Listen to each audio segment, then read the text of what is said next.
Salut à tous et bienvenue sur la chaîne la plus active de tout le YouTube Game. Je suis de retour parce que, comme vous le savez, dimanche, c'est le premier tour des élections présidentielles en France et aussi en Bretagne. Et je sais que dans le milieu du speedcubing, tout le monde n'est pas toujours forcément très calé en politique. Forcément, c'est difficile de s'entraîner et de lire des infos. Alors, je voulais vous proposer un petit guide pour vous aider à faire votre choix pour le premier tour, en vous expliquant à quels events de la WCA, à quelle catégorie du speedcubing correspondent chacun et chacune des candidats et candidates à l'élection présidentielle. Et on entame donc directement avec du très qualitatif, le petit chouchou de certains pour une raison obscure, le Scube. Le Scube, ça représente clairement Jean Lassalle. Il est là parce qu'il fait marrer les gens qui s'y connaissent pas trop, mais si on regarde bien, bah c'est toujours un cube. Et les gens qui gagnaient rien au Rubik's Cube avant que le cube arrive, gagnent toujours rien. Ensuite, puisqu'il faut bien s'y coller, on va parler de Marine Le Pen. Et Marine Le Pen, c'est clairement un Rubik's Clock. Alors déjà, dans le concept, c'est n'importe quoi, il faut absolument être tordu pour avoir inventé cette chose. Mais en plus, en pratique, c'est toujours mal fabriqué. Le mouvement finit toujours par se bloquer parce que le matos, c'est complètement vieux et pourri. Et malheureusement, c'est absolument impossible à réguler correctement. Notre prochain event, c'est le Rubik's Cube à l'aveugle. Et ça, c'est Anne Hidalgo. Quand on se plante en blind, les gens qui regardent ont compris depuis longtemps que tout était foiré. L'orientation a raté et il n'y a plus rien qui ressemble à quoi que ce soit. Mais l'avantage, c'est que tant qu'on n'a pas enlevé le bandeau et ouvert les yeux, on peut toujours faire semblant d'y croire.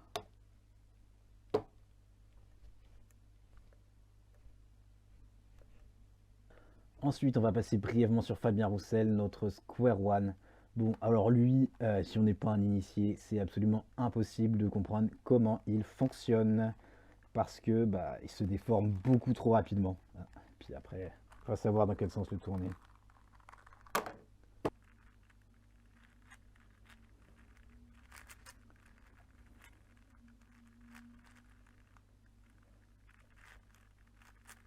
Valérie Pécresse, un 7x7. C'est long, putain.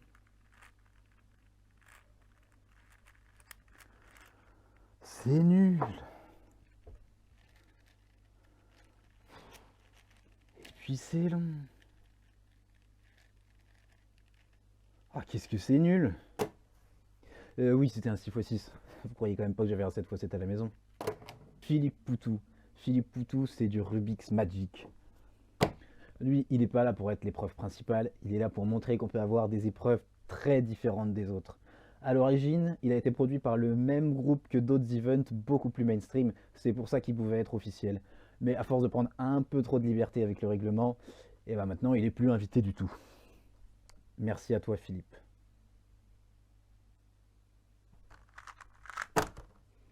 Le 2x2, c'était Nicolas Dupont-Aignan. Intellectuellement, absolument aucun intérêt, et puis les scores, ils valent rien.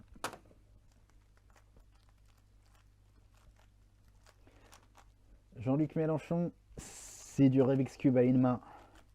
Par définition, ça met en avant les gens qui sont le plus pointus techniquement. Mais forcément, quand le cube finit inévitablement par s'échapper et retomber n'importe où, ça peut faire un sacré boucan. Nathalie Arthaud, elle, c'est le few smooth. Alors que tous les autres ont misé sur le visuel et le spectaculaire, elle continue inlassablement à couvrir des feuilles de tout petits caractères que tout le monde aura toujours la flemme de lire. L'avantage, c'est que pour tous ceux dont les articulations sont usées par l'âge et par une vie de travail, c'est le seul espoir de pouvoir encore gagner quelque chose. Yannick Jadot, c'est un méga minx. Il est super satisfait parce qu'il a 2 faces vertes. Mais bon, la vérité, c'est que quand il attaque la résolution, il commence toujours par s'occuper des blancs. Les idées d'Éric Zemmour, c'est clairement du 3x3 avec les pieds. C'est ancien, ça pue. Ça a fini par être banni évidemment, mais on sait pas pourquoi, il y a toujours des malades qui espèrent que ça revienne. Espérez pas que je vous fasse une démo de fit, hein. Non, c'est mort. Non. Et pour finir, Macron, le 3x3. Alors que toutes les autres épreuves passent leur vie à argumenter pour essayer de prouver qu'elles méritent d'être essayées, lui pense toujours naturellement qu'il est le plus important, mais on s'aperçoit qu'on nous a toujours pas expliqué pourquoi. Et puis bon, même si au niveau de la conception, c'est franchement pas le plus complexe. Au final, c'est toujours lui qui finit par nous coûter le plus de thunes. C'est une galère à remonter ça. Et voilà, c'est fini pour ce petit tour d'horizon politico-cubistique. J'espère que je vous aurai aidé à pouvoir faire votre choix pour ce week-end. Si jamais vous pensez que je me suis trompé dans les correspondances personnalité-épreuve, n'hésitez pas à me le signaler. On pourra toujours en débattre en commentaire. Abonnez-vous, des fois que d'autres vidéos surgiraient par miracle dans le futur. On sait jamais. Likez, partagez à vos amis, partagez à vos ennemis.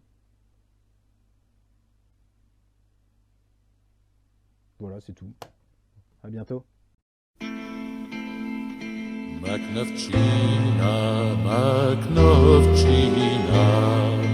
tes drapeaux sont noirs dans le vent, ils sont noirs de notre peine, ils sont rouges de notre sang, ils sont noirs de notre peine, ils sont rouges